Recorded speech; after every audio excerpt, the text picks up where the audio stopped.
given a grand second chance. Day one, funnest day in the world. Jump on, 15 seconds, go. Hips back first. Yes! What's my count? How many you got left? Last circle. Last circle, best circle. Let's go. Tanya, walk that out. Go, girl, walk it out. Rachel, tell me when you've completed 4 up and back. The plan is really to feel out these 15 contestants and see who works best with who. What? I just need a minute. No, Matt, you don't need a minute. Harder, Tanya! Yeah! Looking around this gym, and within a few minutes, there are people puking, Are we puking, yes or no? If the answer's no, stand up for me. passing out, crying. Oh my God.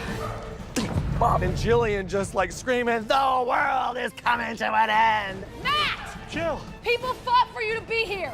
You're taking a spot.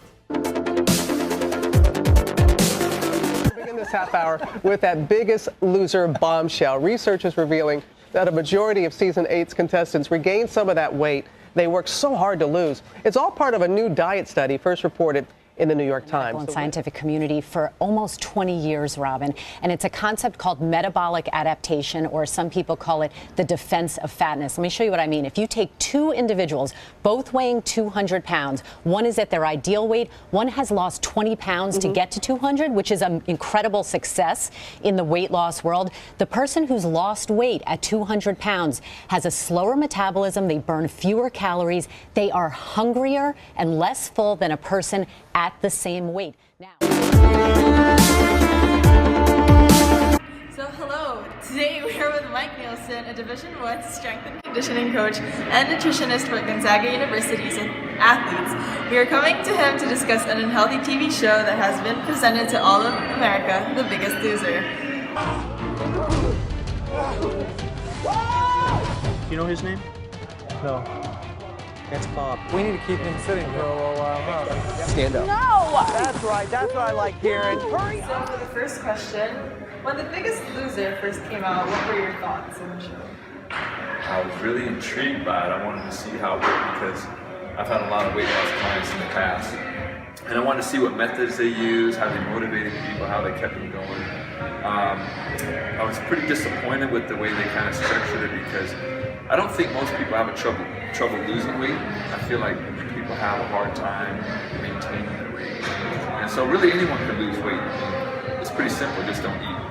And you lose weight. But if you don't have the habits of how to maintain that weight, how to live a healthy lifestyle, I think you're destined to go back to being worse than you were before.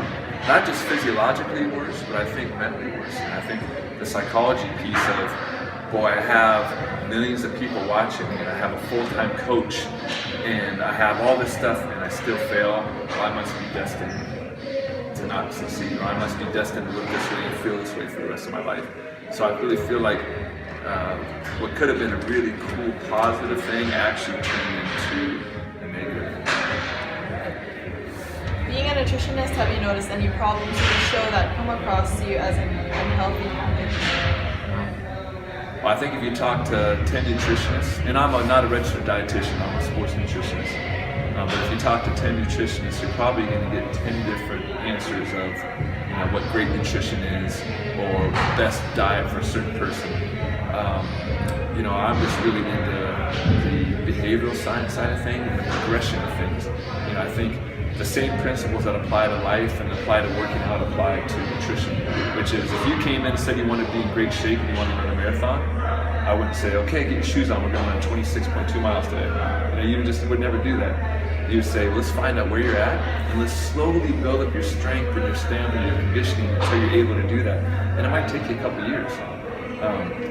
If you wanted to be able to bench press 300 pounds, I would say, here's 300 pounds, put it on the bar, lift it. You say, okay, where are you at? Do you have any kind of shoulder injuries? What are your goals? I think you have to be able to meet people with where they're at. So I think some of the foundational principles that they violated was they didn't start people with where they're at. They started them at a place that, I'm a decent athlete and I've been working out for 30 plus years.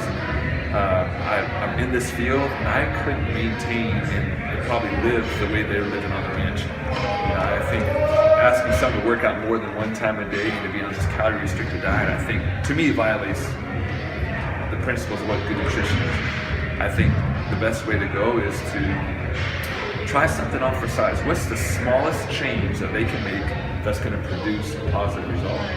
So instead of taking them on and saying, okay, let's change everything, say, what if we tried eating breakfast? What would that do?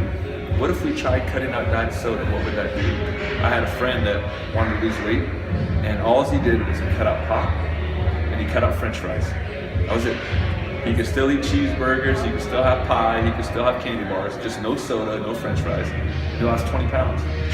Now that's not the end goal, it's just one step, and then pretty soon you get in the habit of eating water, you get in the habit of not ordering fries, and then you just build off of that. Alright, so you think like a way to make it healthier would be taking it step by step, obviously with chocolate. I mean, if someone said they wanted to run a marathon and they never worked out before, I think that would be really unhealthy, dangerous to run 26 miles, they could die. And I think taking someone that's has a history of not eating correctly, not exercising, that comes in at 400 or 500 pounds, and to put them in that extreme environment, I think is unhealthy and dangerous. If you could create the show to promote healthy weight loss, what are a couple of things you would change? You know, I think and I'm not a sports psychologist, but it seems like they've done a nice job of coming in and talking about, you know, the thought process behind why you're eating and what it's doing to you. Just taking the time to be mindful when you're eating. I think that part, I think, is great. We all need coaching on that. Even the people that from the outside look like they have a healthy body image or seem like they have the nutritional game together. I think even those people could really get some thought process on why do you celebrate with bad food? Why do you have to eat this certain way when you go to a certain restaurant? I think those are good things to chat about. So I like that. I think the way I would change things would be is make it more of a documentary and take something and say, okay, how far is this person for their goal? They're about 6 months away. Okay, this is a 6-month documentary. This person, they're about 3 years away from their goal. And we're gonna follow you through. I think it's not gonna be as clean cut, it's not gonna be maybe as easy to package as The Biggest Loser, but I think something where you take them and you say, okay, let me teach you how to cook. Let me teach you how to trade out this for that. Let me teach you how to walk every night, you know, and slowly build up to where maybe they should be working out in the gym. Other people, I don't think you have to be in the gym to get a good workout. I don't think you have to work till you fall on the ground. I mean, my mom's in great shape for what her life is, and she's probably never stepped foot in the gym before. But she does laundry, and she runs up and down the stairs when she's doing it. She squats when she's getting her, you know, dishes out of the sink, and she picks up the grandkids, and she's active. And I think you don't have to be able to sprint a mile or bench press or do burpees to get in great shape. I think your level of fitness has to match what you do throughout the day and make you look and feel good. So for our last question, when you come across someone who wants to lose weight, what steps do you have them take? First I find out where they're at, what they're doing. And I find out why they want to lose weight. Are you losing weight so you can look better? So you can feel better, so you can perform better? Because we have athletes that come in that want to lose weight, and it's actually going to be hard for them to lose weight. We might have a cross-country runner that comes in and we measure this guy's body fat percentage at 2%. And why exactly do you want to lose weight? You know, if we lose weight, we're probably losing muscle mass. So I think we got to kind of find out the motivations behind it. And let's just say it's a simple one. The person comes in and they weigh 400 pounds. One of my clients weighs 400 pounds.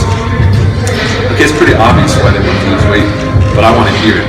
I want to hear, you want to lose weight so you can play with your kids, so you can live to see your grandkids, whatever those, I think that's a nice anchor to hold on to, because it's going to be difficult. And it's not like I made it, now I can go back to eating the way I was before. I think you have to say, I made it here, I need to maintain it. This is my why hasn't changed. I want to be able to live to see my grandkids. So I think that's the first thing I do. And then I look at the food journal and I find out, like I said before, the easiest change they can make that's going to produce change. And so sometimes it's super simple, which is drinking 64 ounces of diet soda every day. Okay, let's find a way to change that. And then after I've kind of identified that thing that they need to change, then I'm going to ask them on a scale of 1 to 10, 10 being really confident, one being not confident at all. How confident are you that you can do this change? So if you say you're going to give up soda pop, how confident are you that you can do this for the next 30 days? And if they say anything less than a 9 or 10, it's too big of a change. If they say, oh, I'm thinking about 4 or 5, okay, let's pick something else because I know you're going to fail. And we know that success breeds more success. Failure tends to breed more failure. And I think, like my buddy who's 400 pounds, he didn't get there overnight. This is not the first time he's ever seen something about losing weight. He's tried and he's failed. He's tried and he's failed. And so we want to break that pattern of failure and say, let's pick something that's so easy that you're saying, I'm a 10 out of 10. I for sure can do that. And then they see some progress and we build something up. You know, it's like saying, you want to bench press 300 pounds? Let's start with 10 pounds on the bar. That's so easy, I know. Perfect, it's easy. And we add another 10, we add another 10, we add another 10. And by the time it gets up to challenge you, you build up your muscles, you build up your body. So that's how I do it. Restricting diets that only allow them to eat a certain number of calories. I think more important than the amount of calories you eat is the pace of what you eat and the quality of food of what you eat and the way you feel when you eat. I think those are some of the most important factors. I think the calories in, calories out models are totally flawed and way too simplistic. You know, in a gray world, it's way too black and white. You know, it's like saying, hey, do this one thing, and this is exactly how you be a great parent. Right here, I wrote the book on being a great parent. You know, you want to be a great wife or husband, just do these 3 things. And like, not that simple. And so to say, all you need to do, let's say this is how much activity you have, this is how much you weigh, eat 1,000 calories. I think that's naive to think that that's really going to work. I like the idea of being able to come through and say, let's change those habits that you do. And so I like, setting down your fork between every meal. And when you do that, you're really mindful of the food you're eating. You taste the food that you eat. You tend to eat slower. And when you eat slower, it takes your stomach receptors about 20 minutes to sense that you're full. And so I know I eat pretty slow when I'm eating good food. When I eat bad food, I eat really fast. I want to cram it down, right? And so even if you have a dessert, I think cake, I think ice cream, I think all those things are part of a healthy diet. I think a person that struggles with their weight, to tell them they can never have a piece of cake again for the rest of their life, I don't think that's the healthy thing.